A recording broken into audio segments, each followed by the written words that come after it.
letting our As Mona found, these exiles are frozen in time during scenes we want to forget. When triggered, some of us react the way Elizabeth did, becoming overwhelmed and showing our partner our hurt and neediness. Others of us are more like Mona, feeling the exile's excruciating pain inside but never letting our partner see it. Instead, we lead with an explosively angry protector, bewildering our partner with the intensity of our reaction. It's likely that Mona's unprovoked, out-of-the-blue eruption scared a comparable exile in Monk that took him to an equally dark place in his past and fueled his protective retaliation. This is how fights escalate with couples. Their protectors hurt their vulnerable exiles, thrusting them each into the past and engendering ever more extreme protection and hurt. In addition, when exiles are not triggered and instead exist in us as a chronic background ache, they still powerfully, although unconsciously, influence many aspects of our lives, including our choice of intimate partner, our ability to be patient during the search for that partner, and the degree to which we cling to, try to control, protect ourselves from, are hurt by, and are dissatisfied with that partner. In other words, our exiles and their protectors determine everything about our success and failure with intimacy. Your exiles suffered a double whammy. First, they were rejected, shamed, or abandoned by someone you relied on to love you, and then you rejected, shamed, and abandoned them. As a result, they are often desperate to be loved yet also desperately afraid that they will lose any love they get or convinced they don't. The development and power of exiles, 67. Deserve any. As I said earlier, in their exiled state, they seem less like buried treasure than toxic waste that will contaminate everything if you let it out. While in that state, these exiles can wreak havoc on your relationships. So it makes sense for everyone to tell you not to go there. It takes a leap of faith to get close to your exiles. You have to trust that they are more than they seem and that they can transform into valuable qualities. One goal of this book is to convince you that while your exiles are destructive to your relationships, they are only that way because they have been exiled and carry burdens from your past. Once you learn to love and care for them yourself, they will become the very qualities that make relationships sparkle. Exercise 1. How do you feel toward your exiles? How do you treat them? 2. How often do they take over in your relationship? Where in the past do they take you? 3. How would things be different if you were able to care for them effectively? Finding and healing exiles, because Mona knew about parts and how to find them inside. Later she was able to find and comfort that miserable teenage part and then reconnect with Monk. 68. You are the one you've been waiting for. It's likely that Mona's 12-year-old had initially been drawn to Monk, because he seemed to be a man who would care for her in the way Mona's father hadn't in that earlier scene and others. Each time Monk refused an important request, that exiled part's bubble of hope burst. Monk is no different from Dad. I thought I was saved, but I'm still trapped back there, unprotected from my crazy mom. If Mona can continue to show the exiled part that she can protect and care for it, it won't project all those expectations onto Monk and will no longer live in the past. Instead, Monk will be the beneficiary of that secure inner teen's irreverent sense of humor and cleverness. The other aspect of Mona's account I want to underscore is that she used the fight with Monk to find and heal a key exile in herself. When partners can do this, they come to trust that. Several hours later, on a dirt road outside a restaurant, I was finally able to recognize the hurt 12-year-old within me. I met her where she felt trapped and isolated in that dining room. I felt her relax with my presence and my acknowledgement of her world. I was doing for her what no one else had done, noticing her pain. I emerged out of my narrow self-focus and saw Monk standing there in the dark, his shoulders tense and his face blank and hard. He was in pain, too. I took a deep breath, gave up my angry attitude, and said, I must have hurt you very much for you to be acting this way. His shoulders dropped and his face softened into its familiar contours. I felt my own tension go away, and I felt a rich, warm, grounded feeling in my center, our connection. The development and power of exiles, 69. Such disconnecting episodes, as uncomfortable as they are, can be tremendously valuable opportunities to heal in ways that will serve the relationship in the future. For that to be the case, however, both partners must commit to the counterintuitive process of looking inside to change things when they are hurt by the other.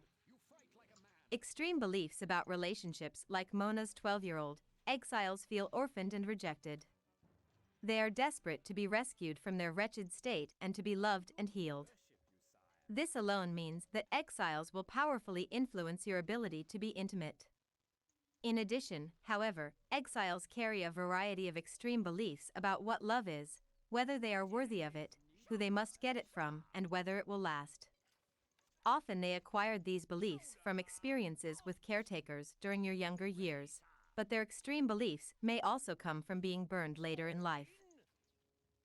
What love is. Many of my clients never or rarely experienced love from their parents. Instead, because of their parents' parts, the clients were objectified in some way as children. For example, if your father needed you to take care of him emotionally, he only valued the parts of you that could do that, caretaking, achieving, or sexual parts, and you had to exile your own vulnerability. To those exiles, love means taking on the overwhelming responsibility of trying futilely to take care of someone. If you were objectified in a sexual way by a parent, you 70, you are the one you've been waiting for. We'll have exiles that believe love means danger and humiliation.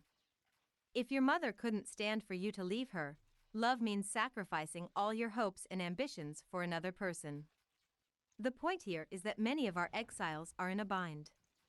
They crave being loved, but are convinced that love involves a great price. I have worked with many clients who, when they finally got close to a childlike exile, found that it was terrified or shut down. The part could not even trust the love of the self. It took many sessions in which my client was gently present with no pressure before the exile began to respond even slightly to the self's love. Imagine how having such a scared and raw basement child, who thinks of love as engulfing or perilous, would impact your ability to be intimate with someone. Unlovability and survival terror. In addition to having fears about love, most exiles also believe they are worthless or unlovable. If this is true of yours, it is usually because somehow they got that message from one or both of your parents. That message is terrifying to a child. The scariest message a child can receive is that he or she is not valued by a caretaker. There are good evolutionary reasons for children to be born with such a strong fear of not being valued and an equally strong need for approval. For much of our species' existence, most children didn't survive infancy, partly due to illness or labor complications, but also due to neglect or abuse. Even now, 30 million children die each year before age 5. Human infants are high-maintenance organisms. They require constant attention and the development and power of exiles, 71. Effort, remaining dependent on caretakers for an extraordinarily long period relative to other animals. Today, in many parts of the world, if a family's resources are low, a young child's survival will depend on how much they value him or her. Disapproval can equal death. Consequently, children are born with an overriding desire to be valued and an intense terror when they sense they aren't. If your caretakers seem to like you, you might make it; if not, you may be doomed. These early survival fears abate when a child receives consistently positive messages about his or her worth and the safety of the environment. A well-nurtured child can ease into the world as if stepping into a warm bath. The parts of the child's personality designed to ensure survival relax and allow the child access to a rich inner life filled with wonderful sensations and resources. The more a child is able to intuit this inner realm, the more secure the child feels because, in addition to having access to more creative, adventurous, and playful parts, he or she will sense the self, who he or she really is behind all the fear. Children get the message that they are unlovable in 3 different ways. The first 2 happen when parents objectify their kids, view them as something other than who they are. Some parents objectify by conveying that their child is very valuable, even essential, but only in a certain role. Such parents treat their children as surrogate spouses, confidants, or lovers, trophies whose performance or appearance should enhance the parents' egos, sources of entertainment or distraction, saviors of their 72. You are the one you've been waiting for. Tenuous marriages, or allies against their enemy spouse. Children of those parents get the message that who they are is not valuable, but that the role they are in is extremely valuable. Such children are in a confusing bind. They are often lavished with attention, special privileges, and praise. They come to feel extremely grateful and loyal to their parents. So why do they feel so worthless? Children in the second group aren't confused at all about why they feel bad. Their parents objectified them as unwanted burdens that have ruined their lives, scapegoats for their own failings, targets of their displaced rage, or sex toys to be used and discarded. Often, these children not only carry the embedded message from the parent that they aren't valued, but they also blame themselves for creating the parent's behavior. They ask themselves, why would my mother be that way if there wasn't something wrong with me, and conclude that there must be something wrong with them.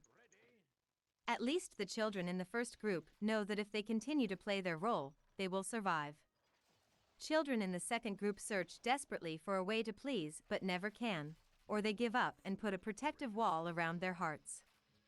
Consequently, their survival terror and sense of doom are pervasive. The third way children get the message from parents that they aren't valued is by accident.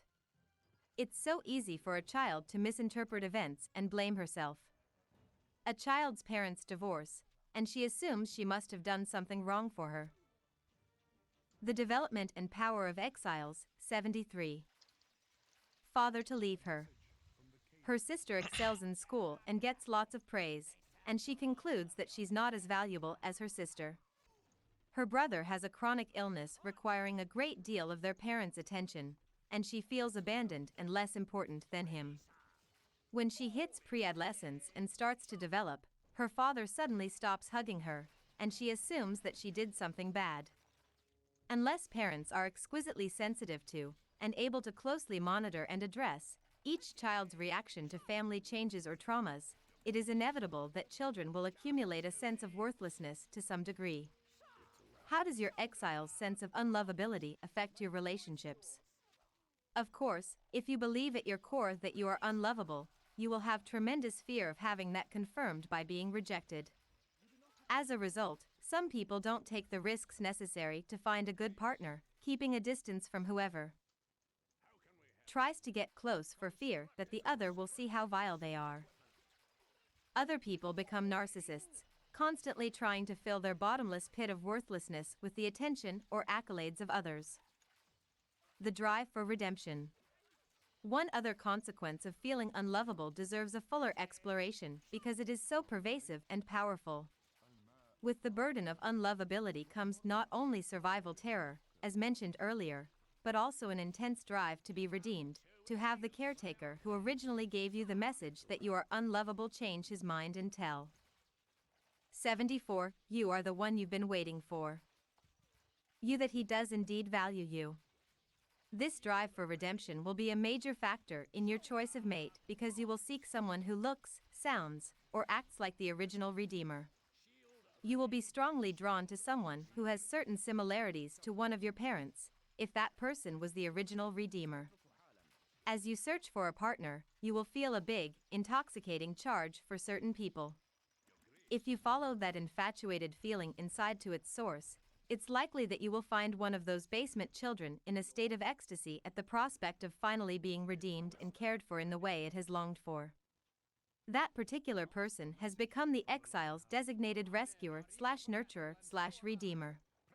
The exile believes that if you can get that particular person to love you, it will prove that you aren't so unlovable after all. It will be as if your mother changed her mind and now finds you adorable, or your father not only stops viewing you as a failure but instead is very proud of you. The exile. believes it will finally get the love and security it craved from one or both parents and will be pulled from the pool of shame and worthlessness in which it has been drowning. Consider my client Tina, an attractive 32-year-old veteran of the dating scene who came to me asking, "Why am I only attracted to assholes? Why can't I go for guys who respect me and treat me well?" After several sessions, Tina found an exiled part, an 8-year-old girl who was stuck in the past at a time when her father, whom she had earlier described as a demanding narcissist, was continually ignoring her attempts to get him to play. The development and power of exiles, 75. With her, he was rarely home, and the little time he spent there was consumed with work or playing ball with her older brother. This younger version of Tina felt invisible to him, as though she didn't exist in his eyes. The little girl was staring desolately at her father as he played with her brother, waiting for him to notice her. As she watched that scene from her past, Tina teared up and said she felt sad for that poor, ignored little girl. I asked Tina to enter that scene and be there with the little girl in the way she had needed someone to be at the time. Tina said she approached the girl and tried to get her attention, but the girl ignored her and kept gazing longingly at her father. I told Tina to hang in there and just keep showing the girl that she cared for her, even if the girl kept ignoring her. The girl looked at Tina curiously and told her that she only wanted her father. I had Tina ask the girl what she was afraid would happen if she didn't get her father's love. The girl said that if he didn't love her, there must be something wrong with her. Tina told the 8-year-old that there was nothing wrong with her and that, instead, her father just didn't know how to relate to little girls and thought boys were more important. The girl said she didn't care, she still needed his love to feel okay. It took several sessions, during which Tina kept showing the 8-year-old she cared about her, for the girl to believe that Tina could offer her anything of value and to shift her gaze from her father to Tina. At some point, the girl dropped her stoic mask and fell sobbing into Tina's arms. When the girl was ready, Tina took her out of that scene to live in her apartment with her. 76. You are the one you've been waiting for. And continued to shower her with love.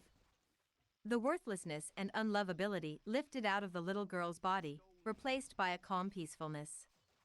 Tina's father had given that little girl the burden of unlovability and, because the girl felt so bad, Tina had exiled her. Consequently, the girl didn't trust that she could get anything from Tina. Instead, she had Tina become infatuated with men who, like her father, were handsome and powerful but, also like her father, were self-centered workaholics. The pattern with these men was always the same. Tina would become totally enamored of each one, blind to his obvious red flags and thrilled with his attention because the 8-year-old felt suddenly released from the curse of unlovability and from exile. Tina would dote on the guy as if she were a grateful child. Gradually the man would complain of feeling smothered and would begin to treat her poorly. Tina would feel extremely wounded as the inner 8-year-old was thrust back into the rejecting scene with her father and enveloped once again in a black cloak of worthlessness. Frightened by the severity of her reactions, the man would either dump her or continue to mistreat her until her protective parts finally overrode the 8-year-old and pulled her out of the relationship.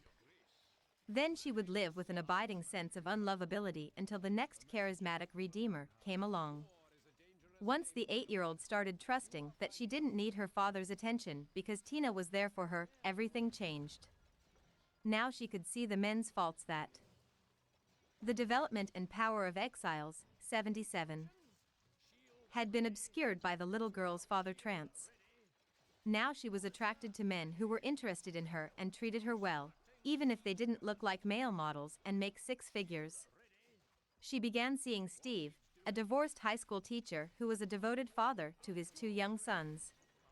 I continued to work with Tina as she tried to adjust to this new kind of man and new way of relating. She said that while she sometimes missed the rapturous early stages with the other men, it was a relief to be off that roller coaster and involved with someone who cared as much for her as she did for him. She also noticed that when Steve did something thoughtless, she didn't react with the same intensity. Tina's sense of worth no longer depended on her partner's actions because the little girl knew Tina loved her no matter what Steve did. I have found that this drive for redemption has, to some degree, infected the love lives of most of my clients. It is reinforced by our culture's relentless messages that finding that special person is the key to happiness and that to be alone is to be a loser. Just by growing up in this environment, you will have parts that won't let you enjoy life until you find that elusive soulmate and that are disinterested in anything you yourself can offer them. If your parents injected even a moderate dose of worthlessness into such parts, you will be perpetually strapped into a worthlessness-driven roller coaster like Tina's or one of its many variations. There are many variations, one of which is the tarnished halo pattern in which you become dissatisfied when your chosen redeemer starts to like you. She can't be that great if she thinks I'm hot, or 78, you are the one you've been waiting for. Shows parts of him or herself that don't fit the redeemer's profile. Why is he crying? He's supposed to be the strong one. Another variation is the dump before you get dumped pattern in which you distance from your redeemer before she gets close enough to see how defective you are. The point is that unlovability and its associated survival terror and drive for redemption are powerful creators of the relationship hells we find ourselves trapped in. Confucius said, "The way out is via the door."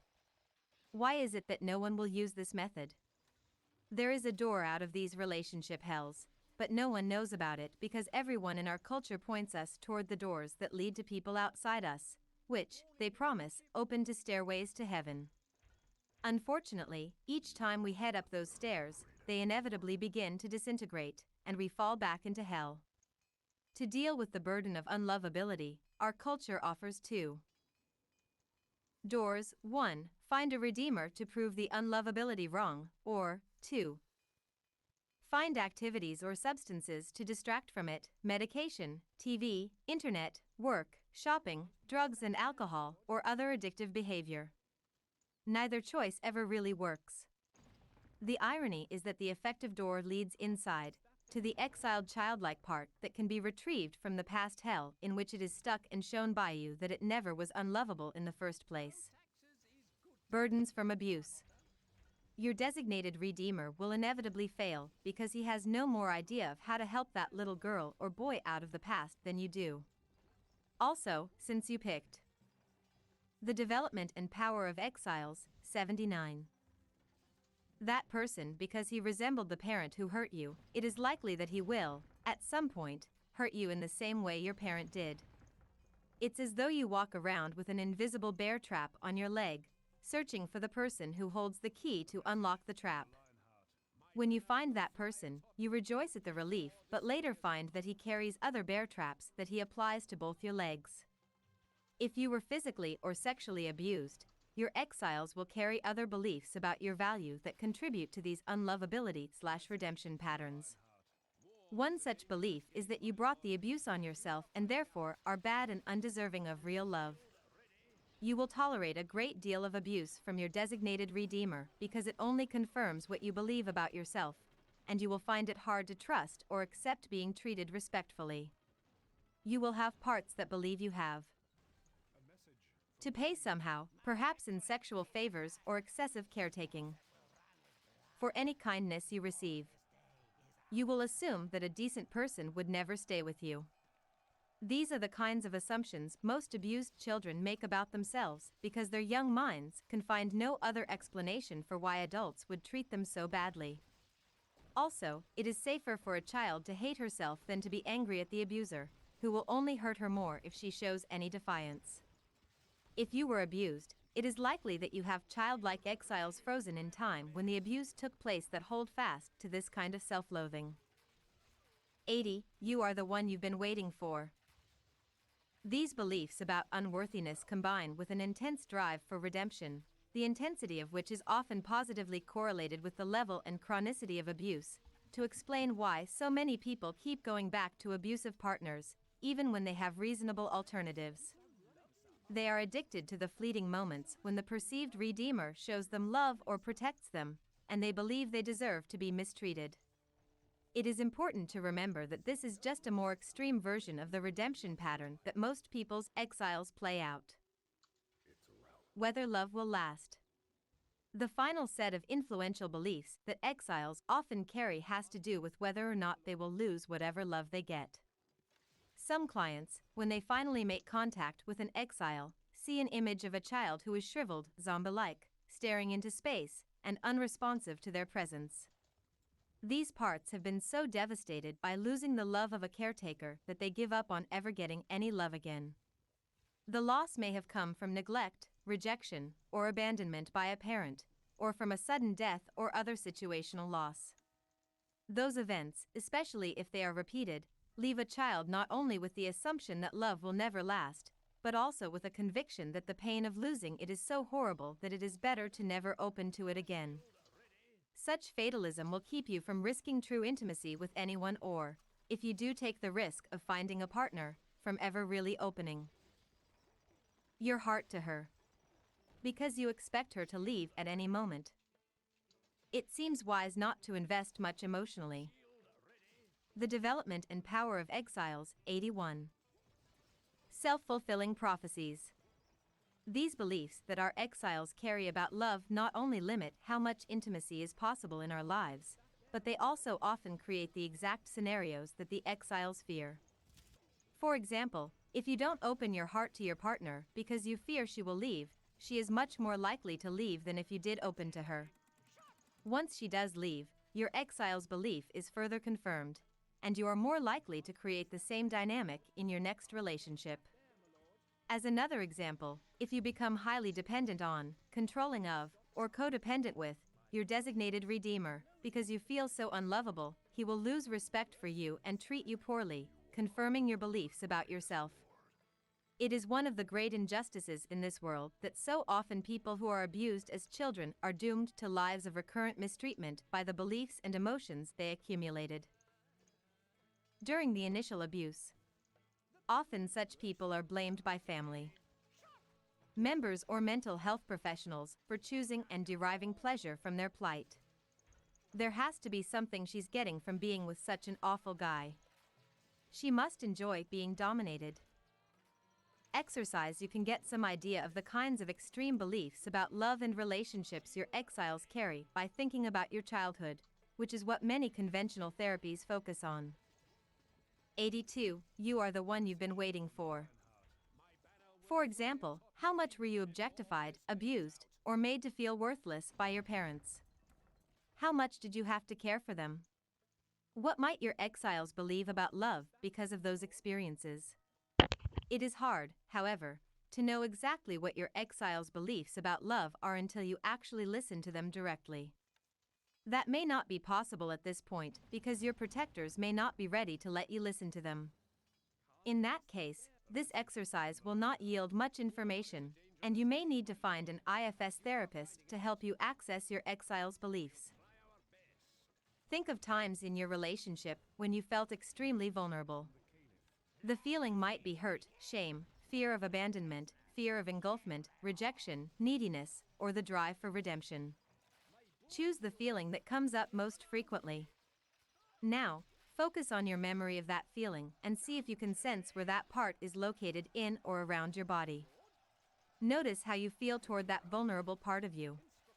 Tell any parts that fear or dislike it that you are just going to get to know it a little better, and ask them to relax and step back. Continue to ask fearful or critical parts to step back until you feel curious about the exile. Once you feel purely curious, it's safe to ask the part what it wants you to know about itself. Try to listen with an open heart and mind. If it feels safe, share what you learn with your partner. The development and power of exiles, 83. Attachment theory in exiles. I assert a completely different explanation for why people abused as children often repeat the mistreatment in their current relationships. This dynamic relates to the power of the beliefs that exiles carry. To understand it, let's explore a body of research called attachment theory. Decades ago, the founder of attachment theory, British psychoanalyst John Bowlby, posited that early experiences with caretakers have a profound influence on people's later relationships. In the 1950s, Bowlby, after studying animals, proposed that human infants were no different from other ground-living primates in having an innate drive to become attached to their caregivers. He put forth the idea that the kind of attachment an infant forms to a parent will have a huge impact on his or her development. He suggested that a child will form an internal working model of the world based on those early interactions with a caretaker, which will influence the child's approach to life thereafter. Psychologist Mary Ainsworth tested Bowlby's theory in the laboratory by separating infants from their mothers for 20 minutes and then reuniting them. She found that the kind of mother a child had was a good predictor of how the baby would respond to the separation, and that the way the child reacted, his or her attachment style, was a powerful predictor of success in later life. She distinguished 4 basic categories of attachment styles, a framework that has held up over hundreds of replications. 84. You are the one you've been waiting for. Of this study, mothers who were consistently and tenderly responsive to their baby's needs produced securely attached infants. Those children showed signs of missing their mothers during separation and sometimes cried, but when the mothers came back, the children were quickly soothed and returned to their play. Infants of mothers who were consistently cold, rejecting, neglectful, or rigid became avoidant. Avoidant children showed little emotion throughout, seeming indifferent to the parent's departure or return. Another group of mothers were inconsistent, sometimes appropriately nurturing and at other times trying to connect with the child in ways that were sudden and insensitive to the child's state of mind.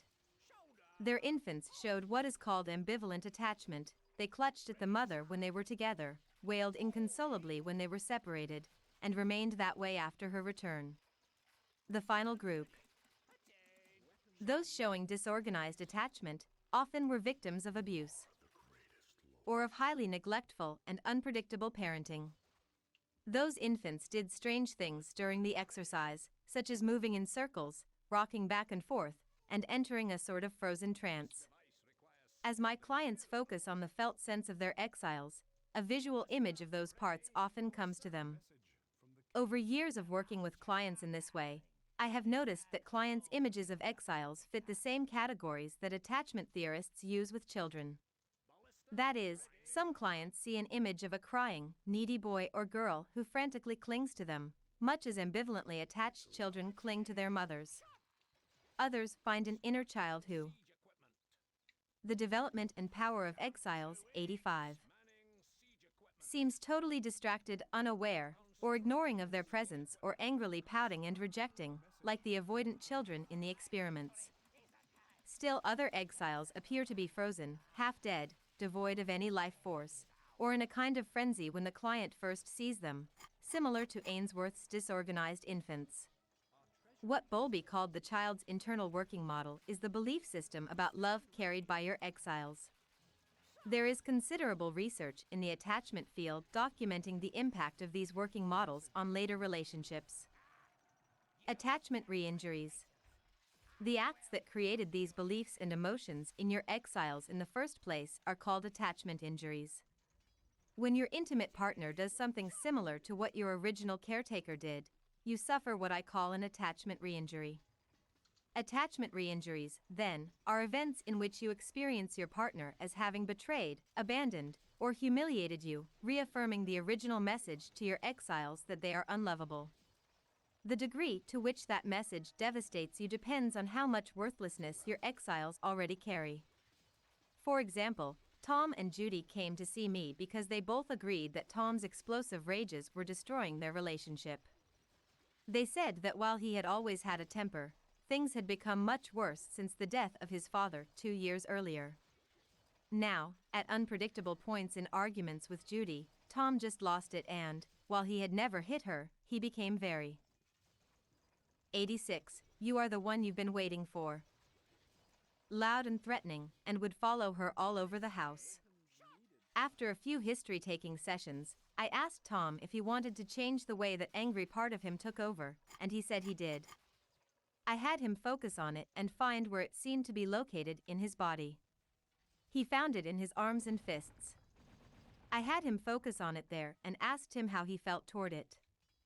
He said he was afraid of it because it could overwhelm him so suddenly and because it said and did such hurtful things. As he focused on it, an image appeared to him of a devil, complete with horns and a tail. With the intention of helping Tom access his self, I asked him to find the part of him that was afraid of that devil and see if it was willing to separate from him, to step back for a little while, so he could get to know this devil. He said that the part would only step back if the devil was first contained, so Tom, in his mind's eye, put the devil in a locked room. As he looked at it through a window, Tom said that the devil was furious at being locked up and was ranting and raving in the room. I asked how he felt toward it now, and he said he was interested in knowing why it was so upset. The content and tone of Tom's answer indicated that more of his self was present at that point, which meant that it was safe to proceed, so I told Tom to enter the room and ask the devil what it wanted him to know about itself. At first the devil was disrespectful, calling him names like wimp and sissy, saying that he let people boss him around and that he was no match for Judy. It went on to say that Judy didn't care about him and cited the development and power of exiles, 87. As evidence the fact that she had gone on a business trip the week after his father had died. As Tom remained calm in the face of its ranting, the devil started to relax and told him how, all Tom's life, it had tried to protect him from attack and keep him from trusting too much. It said it had a never-again philosophy in which no one gets a second chance to hurt him. I had Tom ask it about the parts of him it protected. The devil showed Tom an image of himself as a young boy in his parents' house, being berated by his father. Tom watched this scene for several minutes, weeping silently through much of it. I had Tom ask the boy if that was everything he wanted Tom to know and if he felt as though Tom fully understood how bad that experience was for him. The boy let Tom know that that was one of many such episodes that left him feeling worthless.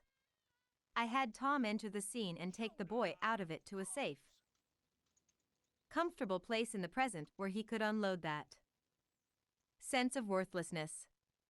Once in the safe place, the boy was able to remove the sense of worthlessness, which he experienced as a black tar on his skin. Tom said that once the tar was off the boy, he brightened and wanted to go to the beach and play. After Tom helped the boy, I had him return to the devil to see how it reacted to this change. Tom said that its image had changed and that now it looked like a teenage boy dressed in leather, looking tough but seeming much more relaxed.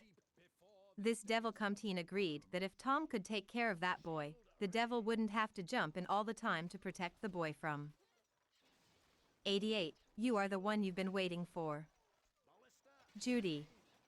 After watching Tom do this work, Judy said she had more empathy for him and more understanding of what his rages were about. She also said she hadn't realized the impact of her leaving on the business trip and apologized.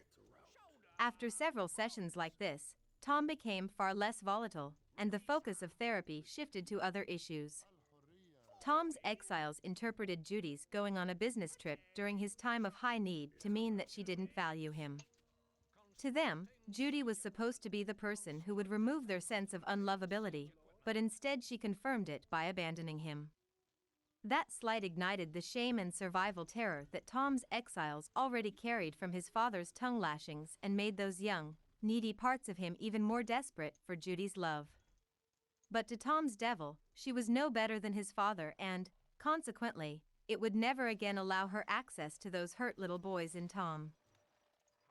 Many couples enter my office embattled over seemingly petty issues.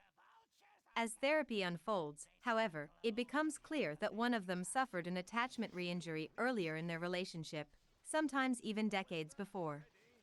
Some, like Tom, felt abandoned at a time of great vulnerability. Others felt betrayed by an affair or terrorized by a physical threat or cruel comment during a previous fight. Whether or not you experience something your partner does as an attachment re-injury has less to do with the nature of the act and more to do with how much it reactivates the pre-existing burdens of your exiles. Many people might have the development and power of exiles, 89.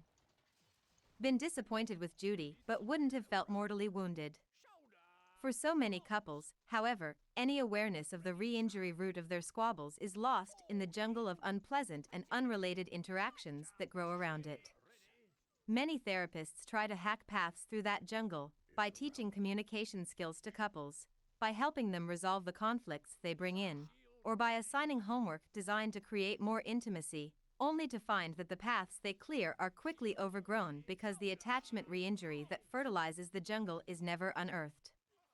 On the other hand, once a couple gets close to that open attachment wound, the resulting pandemonium is often frightening to everyone, including the therapist. The reason couples do their best to avoid talking about attachment re-injuries is because the emotions surrounding such events have been so explosive in the past. The hurt partner feels so upset about the incident that his protective parts erupt in ways that, to an outside observer, often look like an extreme overreaction. The culpable partner becomes scared and defensive, minimizing the impact of her actions and focusing instead on the other's inability to get over it, which further enrages him, and so on. Because Tom mainly feels his exile's vulnerability, he has little awareness of how angry and demanding of an apology he is being. His constant harassment further enrages Judy, who responds by saying that she's not his father and he should get over it, and on they go. In other 90, you are the one you've been waiting for. Words, an attachment re-injury often sets in motion a process in which the injured partner repeatedly gets further wounded and the perpetrator feels that he or she will never be forgiven. Couples who get caught in escalating slugfests like that usually wind up in one of two patterns. One is to lock away the issue and try not to talk about it again. That solution can keep them together, albeit with increased protectiveness. Couples opting for that pattern come to have an exiled issue that affects them in the same way that an individual's exile does. It becomes an area of the relationship that they fear, and they avoid anything that might trigger it. Yet, like a child locked in the basement, they know it's there and needs attention. It's just that trying to deal with it always seems to make things worse. The other pattern happens when they can't exile it. Like a missing tooth that your tongue can't stop returning to, the injured partner constantly brings up the issue, each time with the same painful result. These couples usually don't stay together. It is too stressful to live in that kind of crisis long term. Obviously, neither of these patterns is ideal, but since most people have no idea of how to care and speak for their own exiles, they don't have alternatives. Once a couple is able to unearth the attachment re-injury that lies beneath their daily jungle of charged exchanges, they have a chance to resolve it. A therapist who isn't intimidated by intense emotion can help the injured partner tell her story about how hurtful the other's actions were and help him listen compassionately and apologize sincerely.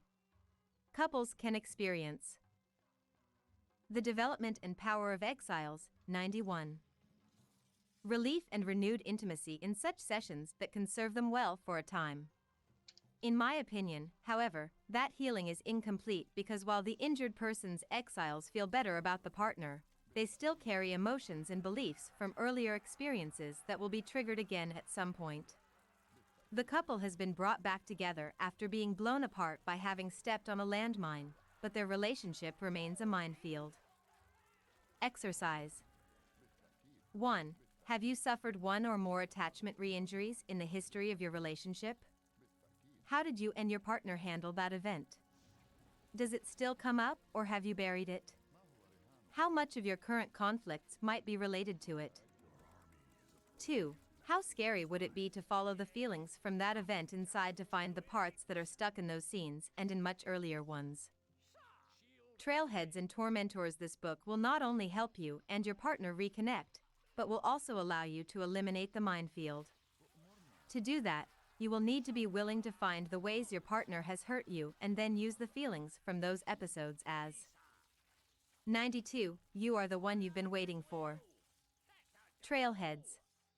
What I mean by that is to focus on the hurt part of you and ask where it is stuck in the past. In doing that, you will be following the trail of emotion to its source, the original attachment injury, and in witnessing it, you will be able to heal it and learn to care for the exile that carried it. Later chapters will describe this process in more detail. For now, know that it is possible to live with your partner in a very different way. When one of you gets hurt, you both focus inside, find the parts involved, witness what those parts want you to know about their current and past pain, and share your discoveries with one another. In doing so, you are clearing your minefields by stepping on the landmines each of you brought to the relationship and then diffusing them so they won't explode again.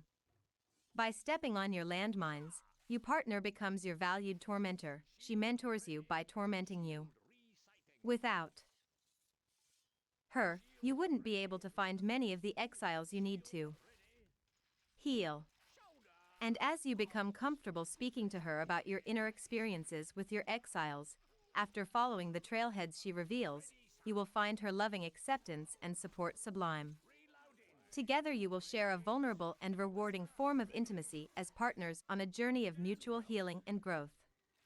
You will be helping each other find and rescue your basement children. Once released, those grateful, delightful inner children form a powerful bond between you that is capable of overriding the typical irritations and differences that exist in all committed relationships. The Development and Power of Exiles, 93. Summary. I'll summarize the points made in the preceding pages so we can examine each of them in more detail. First, let's review why lasting intimacy is so difficult and elusive. 1. Most of us have learned from our families and culture to exile our most sensitive and intimacy-seeking parts into the basements of our psyches. Because of having been exiled, those parts are love-starved. In addition, from our original attachment injuries, those exiles carry extreme beliefs about the kind of person who can save them, what love is, and what they deserve in relationships. 2. Because we don't know how to deal with our exiles, we enter intimate relationships hoping to get from our partner the love those exiles crave.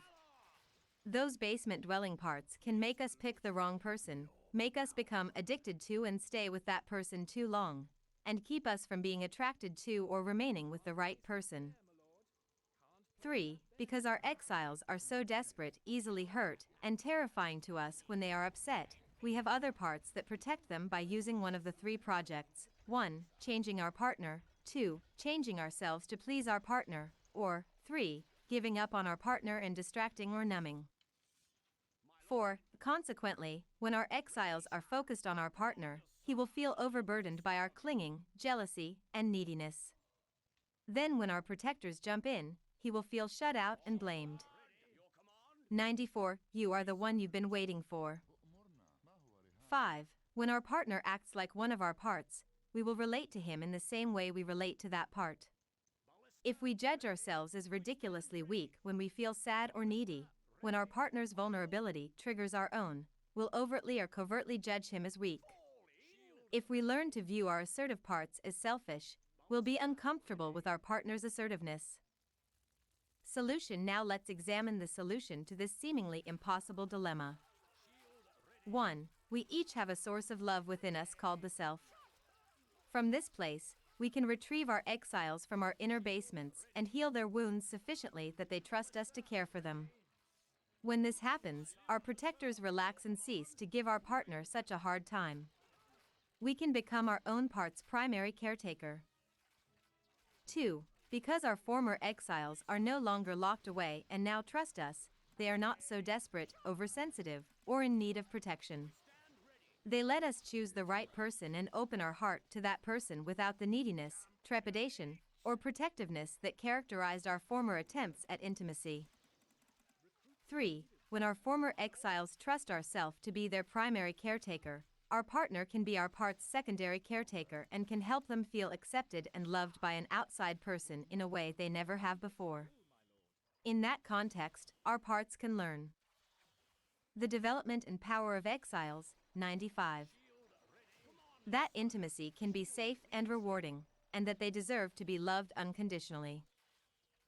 4. When we love our parts and they trust our leadership, they don't have to distort our perception of our partner or take over and attack him. They are free to care about his needs because they aren't starving themselves. They can lavish him with affection because they have plenty to spare. Thus, the issues that most couples struggle with, expressing affection, respectful communication, and sensitivity to the other's needs, all flow naturally from a well-fed, self-led inner system. 5. In addition to being the secondary caretaker of our parts, our partner can be an invaluable tormentor, that is, a person who mentors us by tormenting us. It is very difficult to find all our basement children when we're not in an intimate relationship, because often we only become aware of them when they are triggered by an intimate partner. Inevitably, our partner will act like an early caretaker who hurt us, and we will have an extreme reaction, an attachment re-injury. If we follow the trail of emotion to its inner source, we will find yet another exile in need of our love. Chapter 3. Courageous Love and Doomed Relationships. Courageous Love and Doomed Relationships, 97. The Neo-Exiles, parts exiled by the relationship. So far we've focused on how the power and influence of the parts you exiled when you were younger and their protectors can organize your relationships. It is time now to discuss another set of parts that can make or break relationships. When he married, writer Michael Ventura, 1988, said this about his parts: some of them are gladly and enthusiastically married with, as the wonderful old phrase goes, abiding faith. Some are married but frightened, nervously married, hesitant as to their capacities, their endurance. Some are hostile to the marriage. The frightened and hostile ones may be in the minority, yet they exist. They speak with our mouths sometimes, page 19. The hostile ones are often the parts that had a great deal of access to you before you got involved with the other person, but became exiled by your decision to become a couple with that person. I call these parts neo-exiles. To distinguish them from the exiles you entered the relationship with. Newlyweds Carlos and Marta were perpetually fighting over how much money she spent on clothes. When I had Carlos listen inside about that issue, he found a part that resented the fact that he hadn't gone out with his friends since their marriage. Once he spoke for that part to Marta. She said that she didn't like how much he used to drink with them, but otherwise she was fine if he went out once in a while. Carlos was surprised. He had assumed that Marta hated his friends because of how upset she used to become when he'd return home. After Carlos's friendship loving. 98. You are the one you've been waiting for. Part felt heard by Marta and saw that she would make room for it. Carlos no longer hassled her about money. In that example, the couple was able to accommodate Carlos's part because its exiling was based on a misunderstanding and Marta didn't have a big charge about the issues involved. This is not always the case. Why are we so intent on getting our partner to change, to never show certain parts? There are many reasons. Let's start at the beginning, with the decision to commit to a partner. We already discussed how your basement exiles are looking for a redeemer who has qualities like the caretaker who originally hurt you, or who seems strong and able to protect you. Those exiles will be upset when your partner strays from that profile, and you will try to get him to lock up the parts of him that don't fit your part's expectations. It's not true, however, that all mate selection choices are made from those needy parts. If your exiles have been hurt repeatedly by intimacy, your protectors will override the exile's redeemer search and begin looking for a partner who won't trigger your exiles. When you make a protector-based decision like that, you trade passion for safety and settle for a partner who may be boring but is, perhaps, conscientious, steady, loyal, nice, and so on. In other words, you have a partner who doesn't threaten your vulnerability or even want to get near it. In such an arrangement, whenever she strays from that safe profile, your protectors will. Courageous Love and Doomed Relationships, 99. Punish her. To stay with you, she will have to lock up any parts that want intimacy or any communication that goes beneath the surface facade that initially attracted you. In another protector-based scenario, you may have been drawn to your partner because you felt weak or incompetent and he seemed emotionally strong and sophisticated. As a result, whenever he shows his own vulnerability or insecurity, you lose respect for him and let him know it in subtle ways. He quickly learns that his younger parts aren't welcome in your relationship. Because of our culture's socialization process, this pattern often, but not always, conforms to gender roles. Some couples make it through the mate selection process in a honeymoon state and just love everything about each other. That state only lasts until one or both partners' exiles get hurt or disappointed by the other. As we've discussed, it is at this point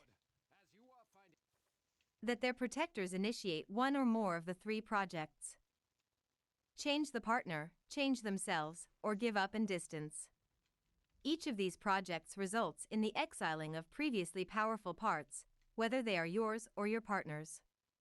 Perhaps your partner suddenly thinks your way of dressing is too casual, hates how hard you work, or is jealous of your friendships. Maybe she has trouble when you express vulnerability or neediness, or can't tolerate your anger. Perhaps out of fear of losing your partner, you cut off from your sexuality, your assertiveness, or your passion for a risky career. In this way, through your decision to become a couple. 100. You are the one you've been waiting for. You wind up exiling, or at least neglecting, more parts, such as the ones that like to party, flirt, work, or couldn't care less about your appearance, or the ones that want nurturing or that want to speak about some imbalance in your relationship. Unlike the parts you exiled when young, however, these neo-exiles once had a great deal of power. They aren't used to being excluded, and they continue to have loud voices in your inner family despite their loss of influence. If, because of how you interact with your partner, there continues to be no room in your life for them, they can sabotage the relationship. The neo-exiling power of abandonment anxiety, many other reasons, can also lead one partner to want to exile parts of the other, including differences in ethnicity, taste, class, upbringing, and trauma histories. One culprit, however, trumps all the others in its power to make one partner try to change the other, and that is abandonment anxiety. Since you have been socialized not to care for your own exiles and to believe that your partner holds the key to your happiness, if not your survival, you will try to eliminate or at least tame certain parts of your partner that become threatening. Ironically, it is often those same parts that attracted you in the first place. Sociologist Francisco Alberoni, in Wellwood, 1985, describes one version of this bind. Whenever we fall in love, the other person always appears rich, with a superabundant life. The beloved is always a vital force, free, unforeseeable. Courageous love and doomed relationships, 101. Polymorphous. She is like a marvelous wild animal, extraordinarily beautiful and extraordinarily alive, an animal whose nature is not to be docile but rebellious, not weak but strong. The one we love attracts and gives pleasure precisely because she possesses this force, which is free and liberating, but also unforeseeable and frightening. This is why the person who is more frightened imposes on the other a great many restrictions, a great many small sacrifices, all of which are basically intended to make her gentle, safe, and innocuous. And the other person gradually accepts them. She has friends, but she decides not to go out with them. She used to travel, but now she stays home. She used to love her profession, but now she neglects it in order to devote herself to her lover. To avoid upsetting her lover, she imperceptibly eradicates everything that may have that effect. She makes many small renunciations, none of which is serious. She gladly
Okay, so welcome back to our third and final talk today from Dr. Richard Schwartz, who's going to present on internal family systems. Okay, so Dr. Schwartz began his career as a systemic family therapist and an academic. Grounded in systems think practicing this device and poly. Thank you. Okay, and thank you for inviting me now. And yeah, I'm happy to follow two systems that I'm quite familiar with, SE and polyvagal. Actually, Deb Dana is a IFS therapist as well.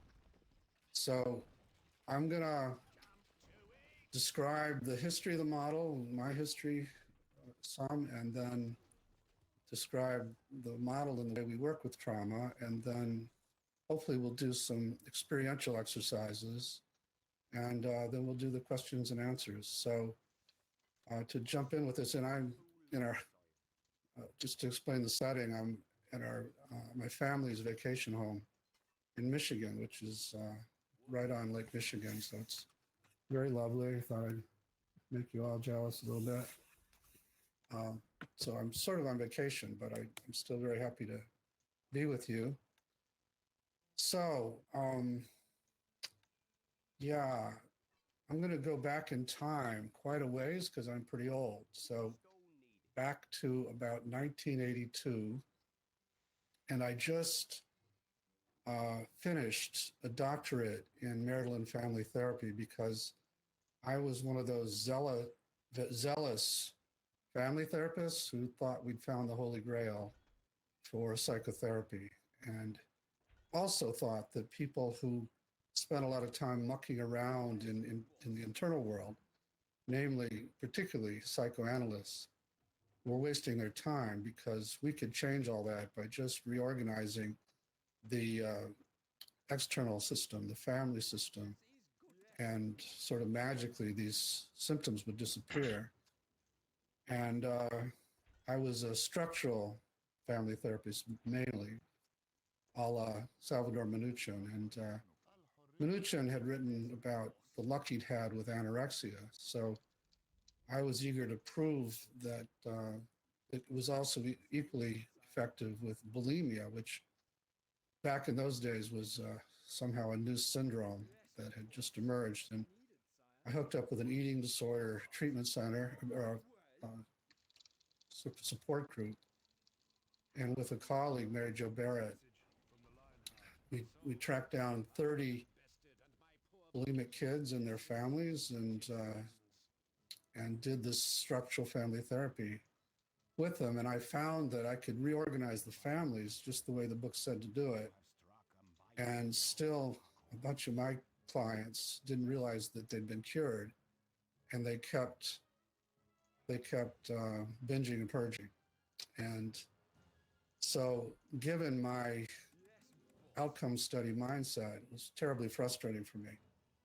And so out of frustration, I began asking why, and they basically began teaching this model to me because they began talking about what they called parts of them. And they would say something like, when something bad happens in my life, it triggers this critic who attacks me, calls me all kinds of names, and then that brings up another part that makes me feel totally empty and worthless and young and alone and scared. And that feeling is so dreadful that to the rescue comes the binge and takes me away, takes me out of my body, and I at least temporarily feel better, but then the critic comes back and attacks me for the binge, and the attack from the critic, the shaming, brings back that young, empty, alone, desperate part. So the binge has to come back. And as I listened to that, and because of my systems thinking from family therapy, it sounded kind of familiar. It sounded like these sequential interaction patterns that I'd been tracking in families and intervening into. And so I became intrigued and began trying to get my clients to relate differently to these parts inside, in some ways the way I would try with family members. Now, at the time, I was assuming that, for example, the critic was a internalized critical voice, maybe from one of the parents, and the binge was an out of control impulse. I was assuming that because that's basically what most of the field thought about it, and still does, really. And when you think of these things that way, your options for having your client relate to them are limited, because if it's just this inner voice, then I tried to get my client to stand up to it. Don't just sit there and take it, which is what they said they would do. You know, stand up for yourself in there and control the binge, regulate yourself. Don't let it take over that way. And so I would send clients home with that homework, and they'd come back saying, you know, it's making it worse. I'm binging more than ever, and I am harder on myself than ever. But I didn't know what else to do than to say, then stand up stronger and control more, because of the way I was understanding these things.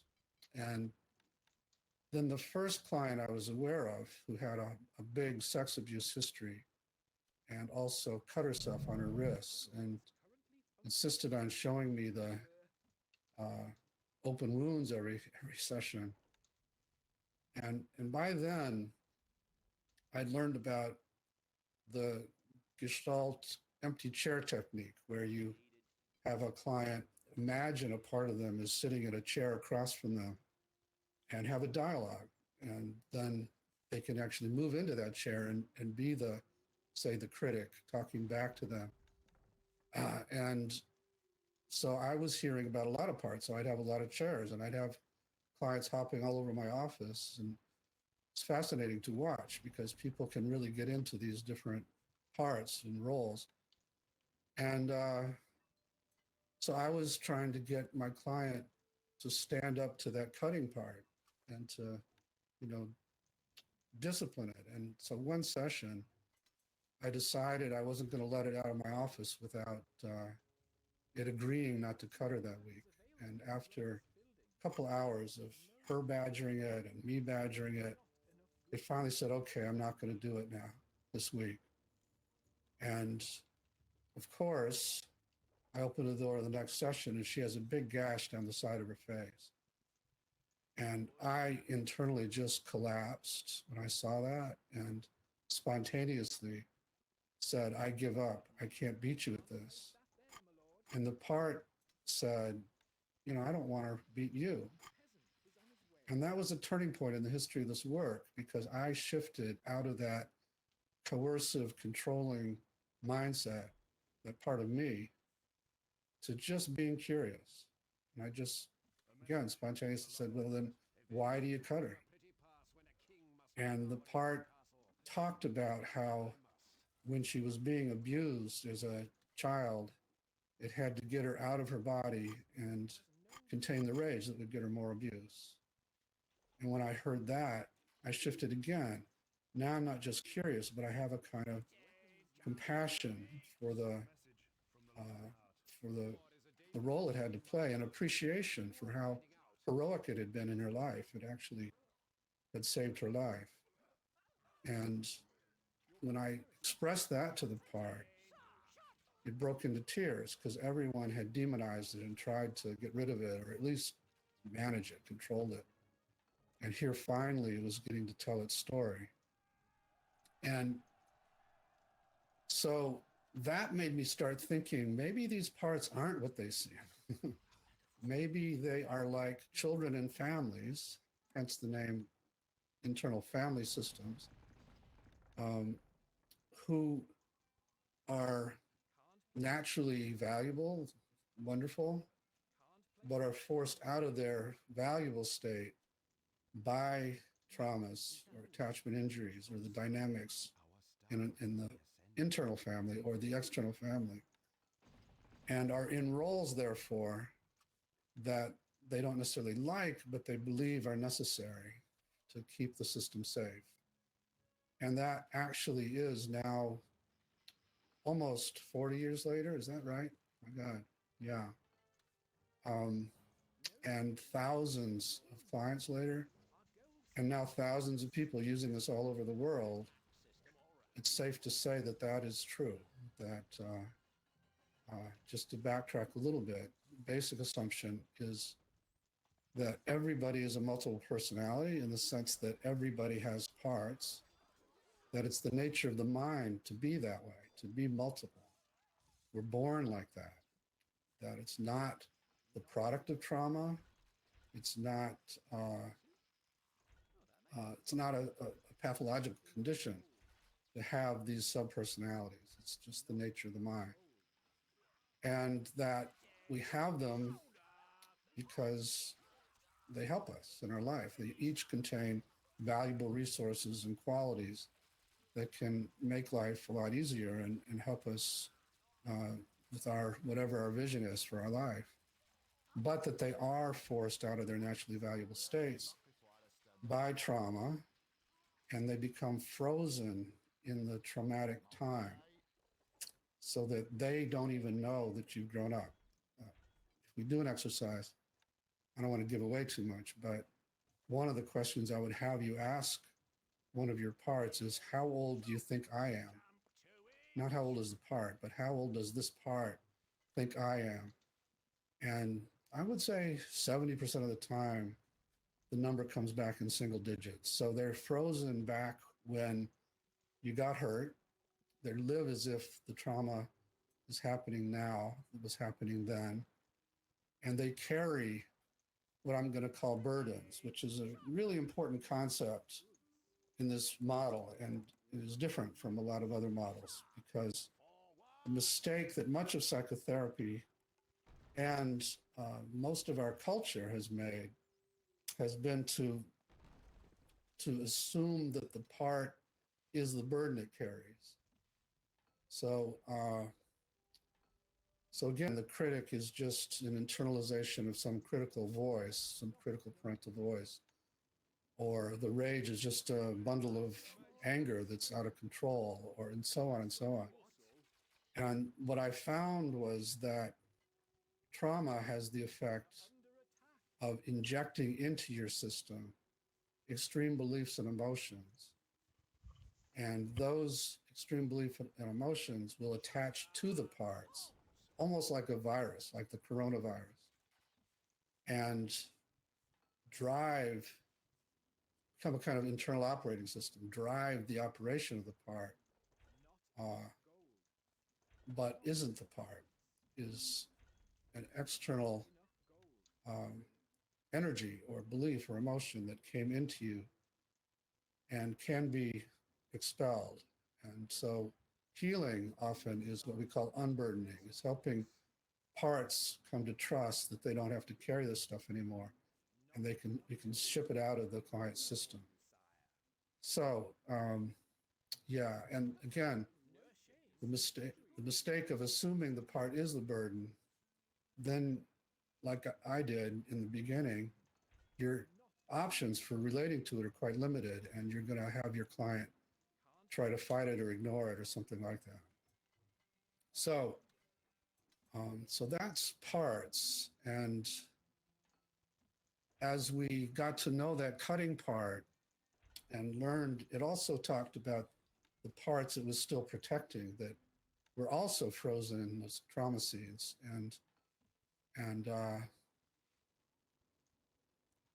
And we're hurting, we're carrying burdens like total worthlessness and shame.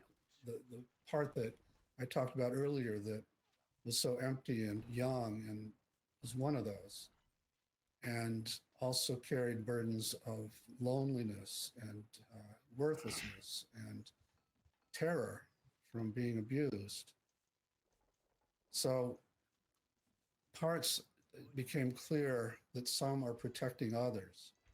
And again, from my family systems background and my systems thinking, that was a lot of my focus. It wasn't just on each part individually, but how do they relate as a system? How do they relate in ways that do resemble external systems, external families? And that was one of the big ways initially. It was very clear that some parts protected others and couldn't unburden, couldn't transform while they had to do this protective job, while the system was still very, very vulnerable. Okay, so that's parts. And it's a challenge in this field to convince that there aren't any bad ones. I'm sort of the Will Rogers of the phenomena. I've never met a part that ultimately I didn't like. And we have worked with parts that have murdered people, parts that have abused little kids, and so on and so on. And even those parts, when approached from this mindfully open, curious place, will reveal their secret histories of how they were forced into the roles they're in, and talk about the burdens they carry that drive them to do these heinous things. So that's parts. And once again, everybody's got them. Trauma makes them more extreme, but trauma doesn't produce them. They're not signs of pathology. So that people who are diagnosed, what used to be called multiple personality disorder is now dissociative identity disorder, are no different from you and I in having these full range inner personalities. The difference instead is that unlike most of us, we didn't suffer as much chronic, horrible, complex trauma that blew their system more apart, so that the parts are much more disconnected from each other with these amnesic barriers among them and so on. But aside from that, it's the same phenomena. And again, that's a pretty tough sell, both in psychotherapy and in our culture.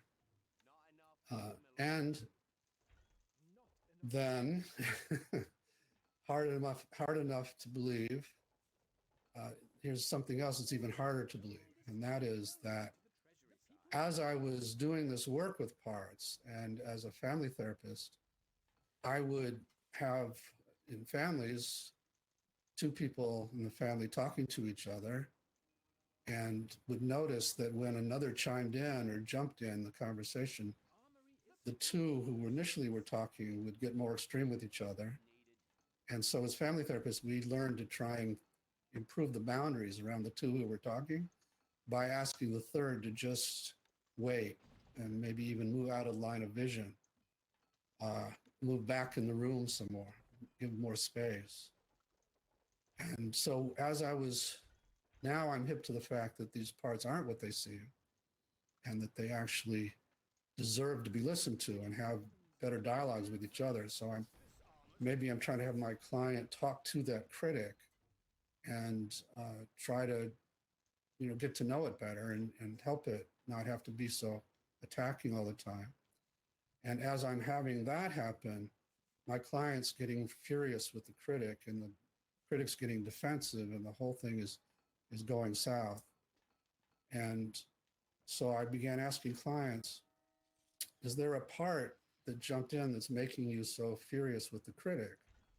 And could you get it to just step out or just relax or just open space? And clients, to my amazement at the time, would say, okay, yeah, I can do that. Yeah, it did. Now it's step back.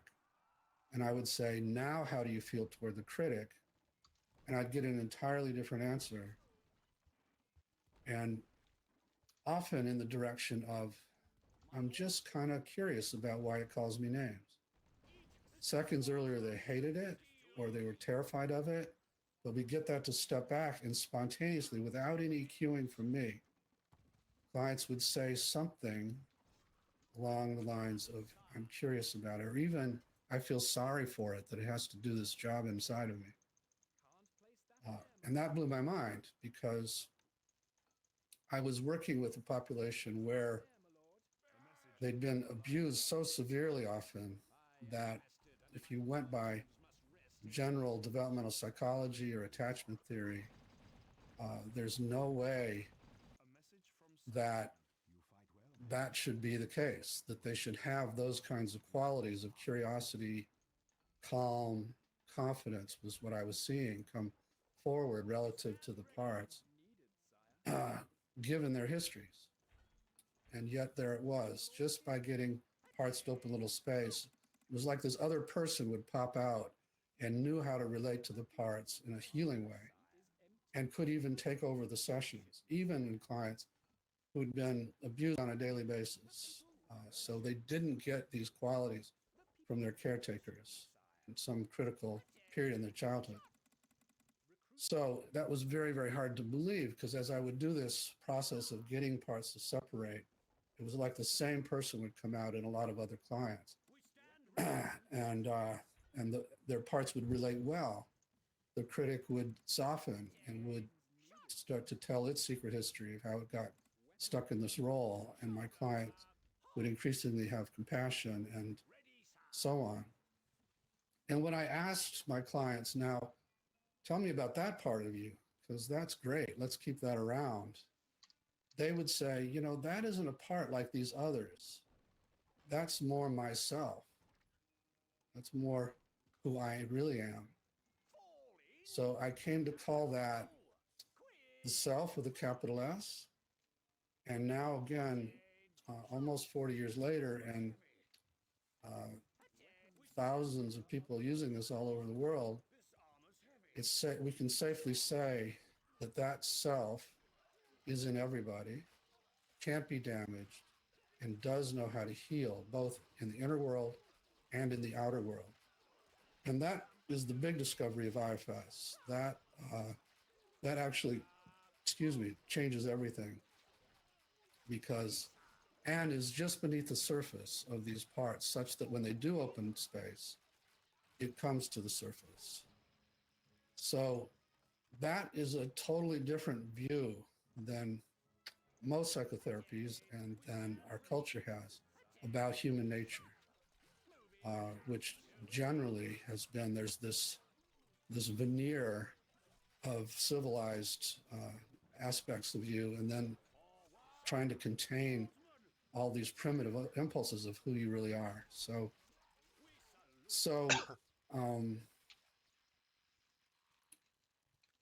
Anyway, that is the big deal about IFS, and that's in everybody, and that can be accessed quickly, and that it knows how to heal.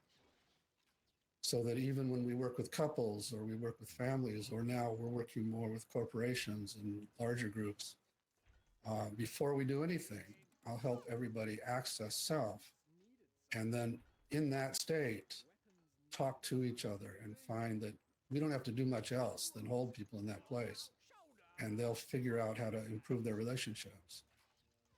And also, it's really very, very important that I, as the therapist, stay in that state myself and know when I'm in it, and know when parts have jumped in and have been triggered and taking over, and know how to get my parts to quickly open space when a client triggers me, so that I can come back to the compassion that I had seconds earlier. So, and as I was seeing this happen in lots of other clients, I began to catalog the qualities that would emerge spontaneously. And so we have what we call the 8 C's of self-leadership, because oddly enough, all of them began with the letter C. So I've mentioned, I think, 4 of the 8 so far. Often the foundational one, the one that comes up first, is curiosity. So, and then calm and confidence and compassion, but then also courage, like the courage to go into these inner abysses or caves or basements that the client was really afraid to enter before, and creativity, much more flexibility and creativity in how they would relate to the parts or relate to people